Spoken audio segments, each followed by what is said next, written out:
Patuloy ang pagsisikap ng pamahalaan na palawigin pa ang paghahatid ng abot-kaya at dekalidad na healthcare system sa ating bansa. Tulad na lamang ng Zero Billing Program at libreng gamot ng gobyerno. Nakatutok si Cristal Ramizares. Nagsimula sa shipping industry hanggang sa naglingkod sa kanyang hometown. Minahal ng 74 anyos na si Tatay Din ang serbisyo publiko hanggang siya'y mag-retire. Ngunit pagpasok ng 2026, isang pagsubok ang kanyang kinaharap. May iniinda akong sakit sa aking likod. May cyst ako sa likod na matagal na, more than 10 years na yun. Sabi ko, tumaytsyempo lang ako pag may pera, papa-opera ko to.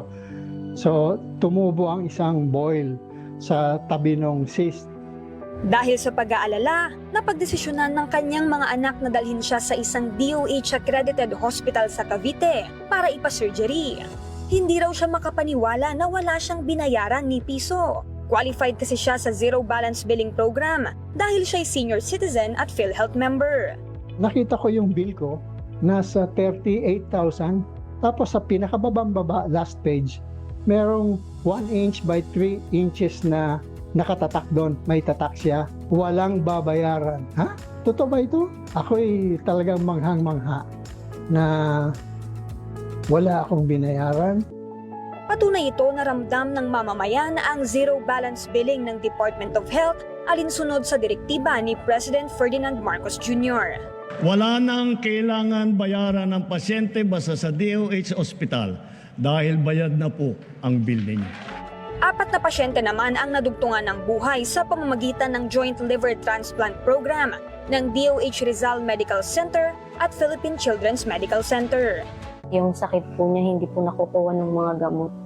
Ang lang po, cure lang po ng sakit niya is liver transplant lang po. Malaking ginhawa po para sa amin. Saktulad po naming hirap po sa buhay. Nagdadala kami nung galon lang para makahingi kami ng tulong sa time na yun. Kasi gustong-gusto ko talaga na maoperahan na yung anak ko. After 1 year, maganda yung naging recovery ng anak ko.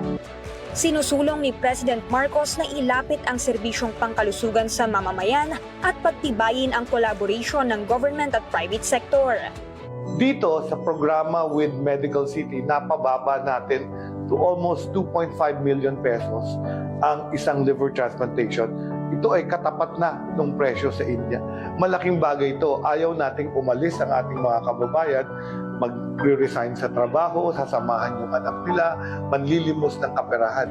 Nangangako naman ng PhilHealth na magpapatuloy silang i-expand ang kanilang healthcare programs, gaya ng Yakap at Gamot program sa pamamagitan ng contribution ng kanilang members.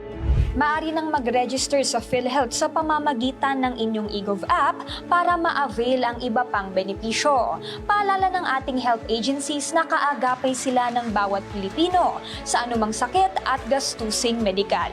Cristal Ramizares, IBC News.